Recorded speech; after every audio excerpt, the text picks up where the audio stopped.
안녕하세요. 자, 지난주에 한 주, 그죠? 수업을 해봤는데, 어떻게 정리가 됐을지, 그죠? 문제풀이의 난점 중에 하나가 개별적으로 접근하게 된다면 개별적인 지식만 알고 끝난다라는 거 아시고 전체적인 정리가 좀 들어가야 되는 겁니다.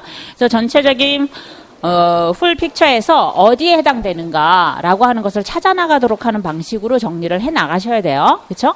그래서 1월부터 4월까지 그 강의라고 하는 것은 전체적인 틀을 만들어 나가도록 하는 강의라고 한다면 우리가 기출문제 분석은 개별 문제당 접근해 나가기 때문에 숨은 그림 찾기라고 생각하시면 돼요. 숨은 그림. 이해하시겠어요? Second Language Acquisition 파트 부분에서 요 키텀은 어디에 자리하고 있는가라고 하는 그 자리 찾기 또는 숨은 그림 찾기다라고 생각해서 진행을 하는 거. 그래서 1, 4월과 5, 6월에 대한 강의가 보조가 맞춰서 진행이 돼야 된다라는 거 알아두셨으면 좋을 것 같고요.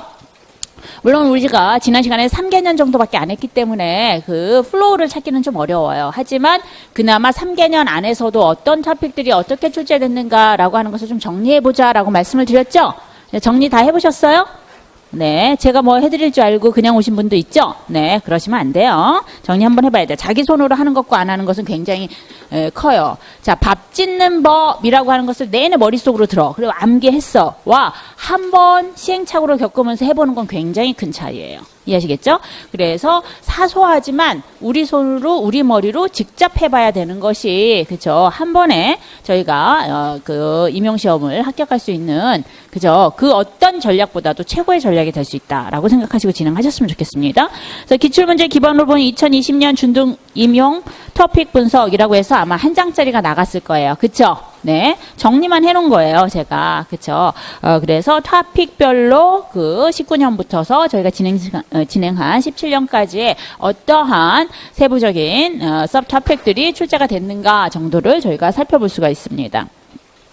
앞으로 이제 이번 주에 또 3개년 정도 해서 아마 서답형이 다 끝날 거예요. 6개년 정도가 끝날 거고 다음 주부터서는 아마 이제 객관식의 형태로 이제 조금 더 디테일하게 진행되도록 하는 객관식 문제에 대한 부분들을 저희가 살펴볼 것 같은데 이제 이번 주에 하게 되는 3개년도 마찬가지로 이 아래로 이렇게 정리를 해주시면 좋을 것 같아요. 그렇죠? 그래서 쭉 한번 토픽별로 6개년 동안 서답형이 어떻게 출제가 됐는가, 그죠? 어떠한 토픽들이 출제가 됐고 반복 출제는 어떻게 있는가라고 하는 것을 한눈에 알아볼 수 있도록 진행을 하셨으면 좋겠습니다. 자, 보시면 이제 제가 그 러플리하게 토픽을 갖다가 6개로 좀 정리했어요. 요걸 더 세분하게 시켜도 돼요, 여러분이. 이해하시겠어요? 요건 그냥 하나의 이그젬플에 해당되는 것이지 여러분이 편한 대로 토픽들을 갖다가 정해서 여러분 나름대로의 그러한 그 클래시파잉을 하시면 더 좋습니다.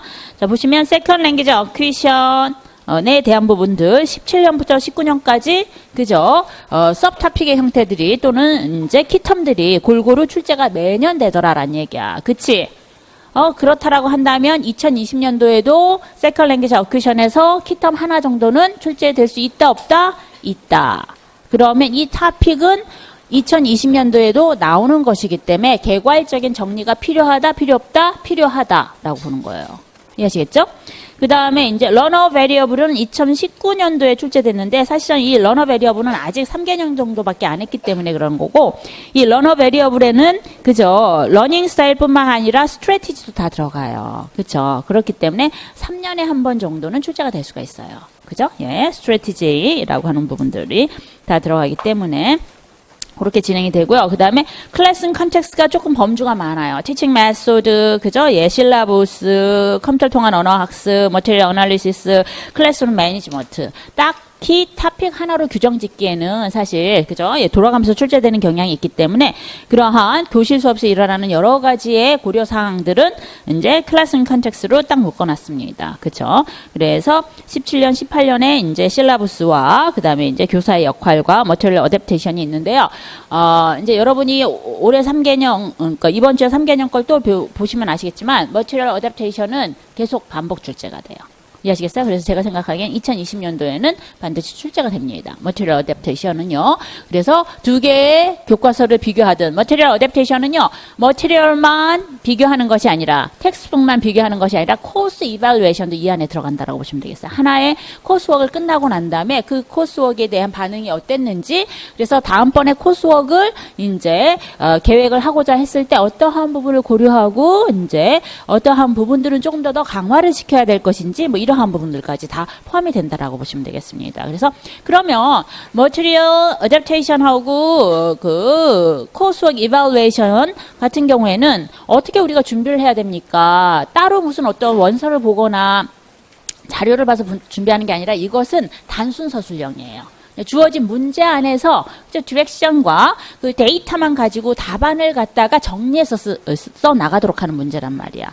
이해하시겠어요? 그렇기 때문에 정확하게 데이터에 있는 키프레이즈나 그 클루를 찾아가지고 정리를 하시는 것이 가장 중요해요. 그러면 점수를 다 받을 수 있어요. 감점이 없어요. 그런데 이제 그 데이터 중에서 뭐예요? 컨퓨징 하도록 하는 것을 살짝 섞거나 그렇기 때문에 그것을 골라내도록 하는 거. 이해하시겠어요? 필요한 정보만 골라내도록 하는 여러분이 이제 필요한 전략이 리딩 스트래티지에서 스캐닝에 대한 부분들이 필요한 거예요. 정확하게 조중해서 필요한 전략 키프레이즈라든가 클루를 찾아내도록 하는 부분들이 필요해요. 그럼 이런 건 어떻게 연습할 수 있을까요? 하면은 기출문제를 다 끝나고 난 다음에 이러한 코스 이발루에이션이라든가 머티리얼 어댑테이션이라든가 기출문제는 많이 나와 있잖아요. 그것만 가지고 연습하는 거예요.